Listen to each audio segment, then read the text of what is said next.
Alright, let's look at some more details of the different commands that are available in the Java simulator.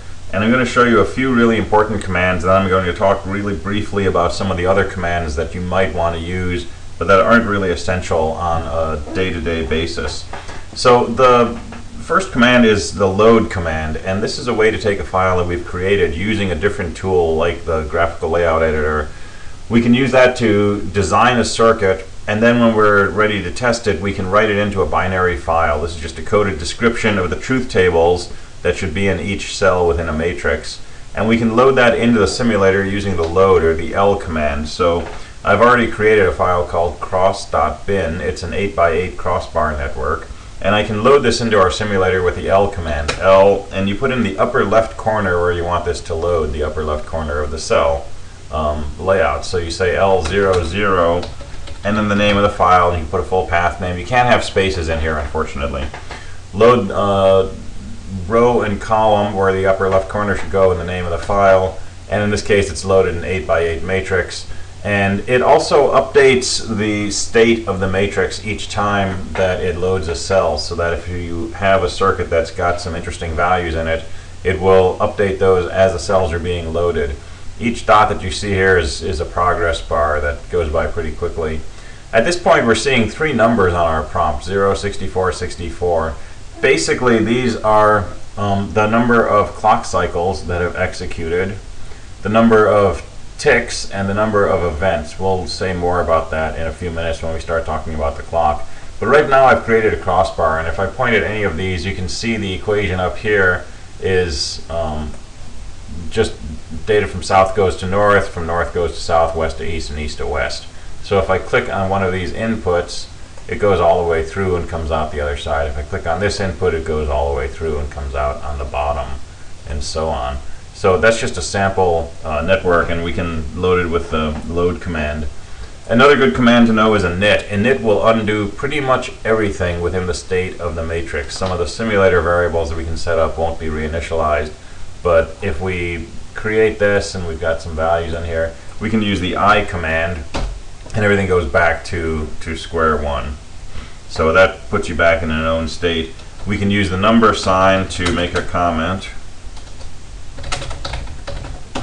And that's mainly useful when we use the @ symbol. So the @ symbol can be used to execute a command file. If you say @ and then with no spaces the name of a file that you want to load, that file can contain all of these commands that are known to the command line interpreter, and we can execute them.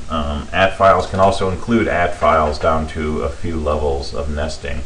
So that's a useful shortcut if you have a series of things you want to do over and over again. And it's like a do command in ModelSim, for example. The Q command is what quits, and I just say Q, that just takes you out of the simulator. It doesn't ask you if you're sure or anything like that. You say Q and it quits. So let's go back in, and I just have a JavaSim symbol set up which invokes the Java command for loading the JavaSim jar. So we're back to where we were, and we can load in our crossbar again. And there's our grid, and not surprisingly we have scroll bars on the side that let us move around. We can see what cell we're at by just moving and pointing to a cell. And right now this simulator is running 50 by 50 simulation. Now you can put in arguments when you invoke the cell matrix tool. So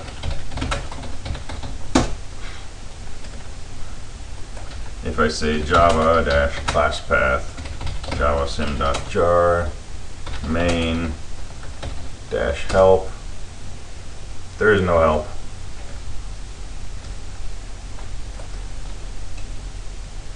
Alright, I will figure that out later.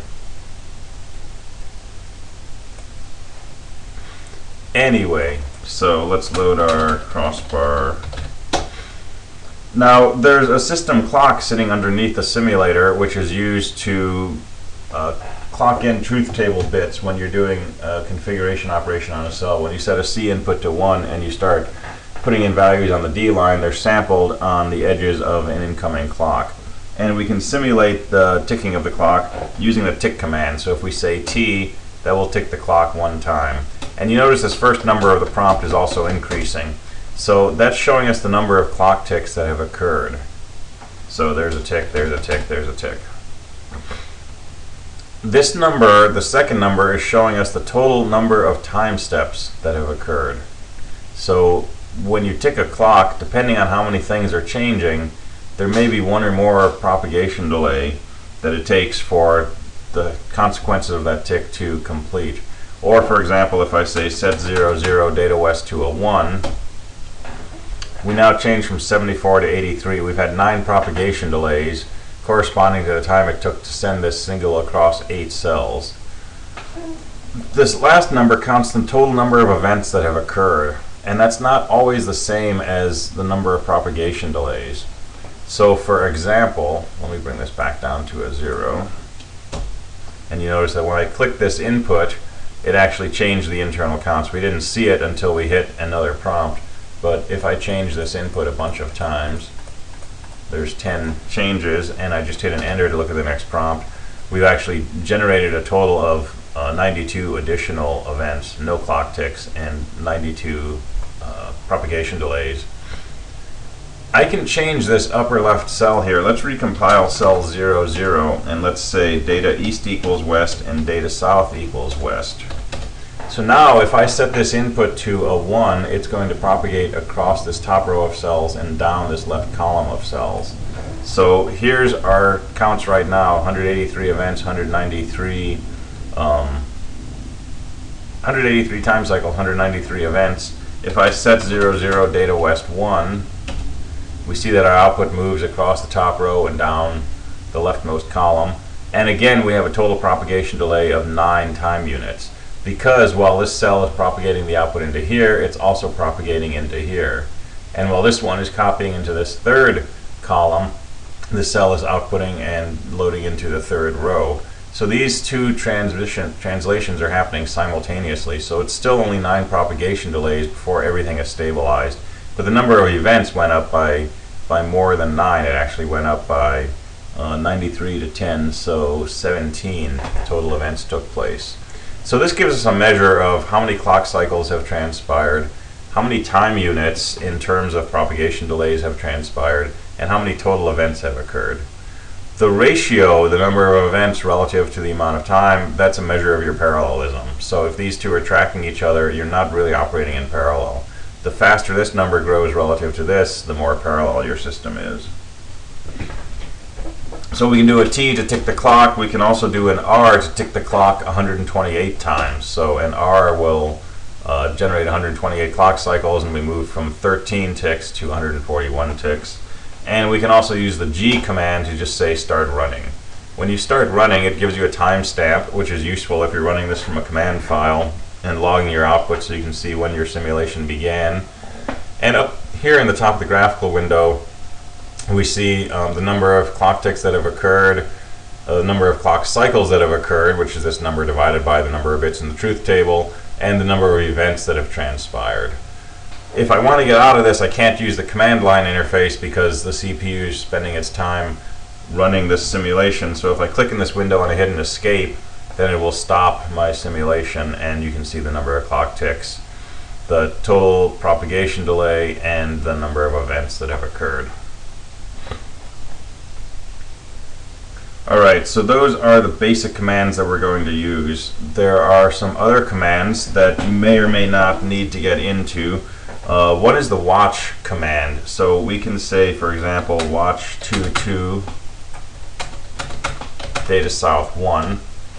And this will say that whenever cell 22's data south output changes, cell 22 is right here, when its data south output changes, we want to stop the clock if the clock is running. So now if I say go, and I let the clock run, and I click on this input, it should propagate down and hit the second cell.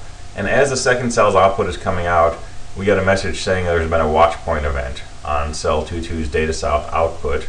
We get a timestamp for that, and the simulation is frozen right now. And you notice that my output is not propagated beyond this cell, it's sitting in this column. I can use the E command to single step one event at a time. So now when I say E, this output will go into this cell's input and will propagate to this cell's output. So if I say E and hit enter, we've propagated one more step in our processing. If I do another E, it will go through further, and eventually it will reach the end, and when I do one more E, it will say the event queue is empty. So I can turn off that watch point by saying watch 22 data south and put a 0. 0 means disable, 1 means enable the watch point. And I'm going to clear out these, and I'm going to set a watch point on the eastern output of cell 00. So I'm going to say watch 00 data east 1. And I'm going to let my simulation run. And now if I click on this, our output will freeze. We got a watch event on data east out, and now as I step through this one event at a time, you should see how this propagates through these cells and these cells, going back and forth. So look at our time steps here. We're at time step 759, event 335, and when we tick one more, we go to time step 760 and event 336, and the input is coming out of this second cell. When we do one more event, we remain at the same time step, but now the output's coming out to the south, and we've recorded another event from 36 to 37. And if you watch this window, each time that we do an E, we copy out to the west, and we also copy out to the south. And every 2 of those, our number of events increases by 2, but our propagation delay increases by 1. So it's cognizant of the fact that these events are happening in parallel, even though in the simulation they're happening sequentially. It doesn't update the time step until everything that should happen in that time step has transpired. So if we just focus on this window up here and I keep hitting E, we can watch the signal propagating to the west and to the south until eventually it comes all the way through and we get our event queue as empty message. So that can be a useful way to deal with debugging a circuit, putting on a watch point and then single stepping it. That can get a little flaky at times, particularly when you have what are called unstable grids where the event queue never empties out. That can be problematic, but we can talk about that at another time. The last thing I want to talk about here is what I'm going to call vector mode. So let's reinitialize the matrix and reload our crossbar system.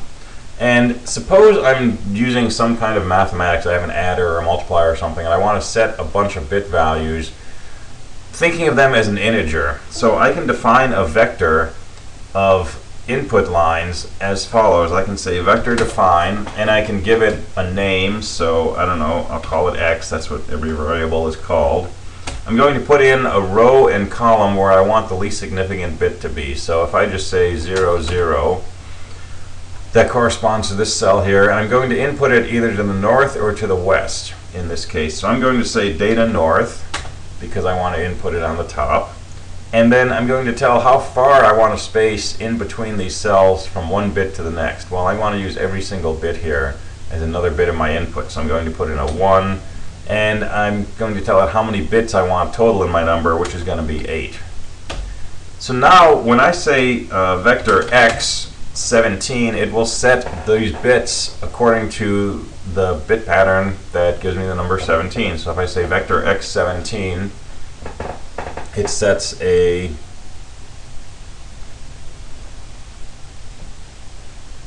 it does not set a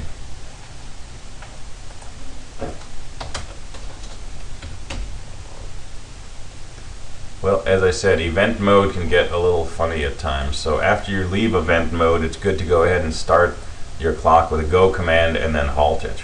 So that's an example of where the event mode can be confusing at times because you may not be coming out of it completely. Anyway, we've got a vector defined, and if I say vector x0, all of these inputs go to 0. If I say vector x1, it sets the binary value for 1 on these 8 inputs, with this being the least significant bit. If I say vector x 127, it sets all 7 of these bits and leaves this bit off. Now normally we want our least significant bit to be at the right, so I could actually redefine my vector x to say I want to begin with the least significant bit at row 0, column 7, coming in on the data north. I'm going to step by -1 from bit to bit, and I'm going to have a total of 8 bits. So in other words, 0, 7 data north, this will be the least significant bit. I move left 1 bit, right, decrement my column by 1, that's the -1, to get to the second bit, and I do this for a total of 8 bits. So now if I set x to 0, all those inputs go low. If I set x to 1, it makes this input bit a 1. If I set x to 2 or x to 3, it does exactly what you would expect. So vector x, 129, there's the 2 bits corresponding to 129. So this can be a useful way to deal with circuits that have a number of inputs that you want to think of as integers. There are other ways to define vectors. You can define vectors using IEEE 754 floating point. You can set that up as well.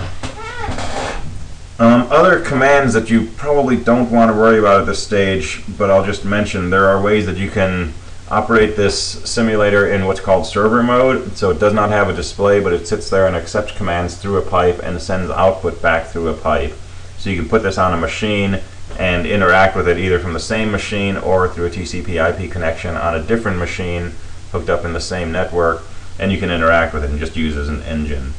There's also a multiple CPU mode where you can define multiple pieces of your matrix and connect them together on their edges, and transitions at the edge of one CPU's matrix will get transmitted again through sockets and TCP connections to the edge of another matrix. So that can be set up. There's various debugs modes, there's various ways that you can speed up processing in peculiar cases.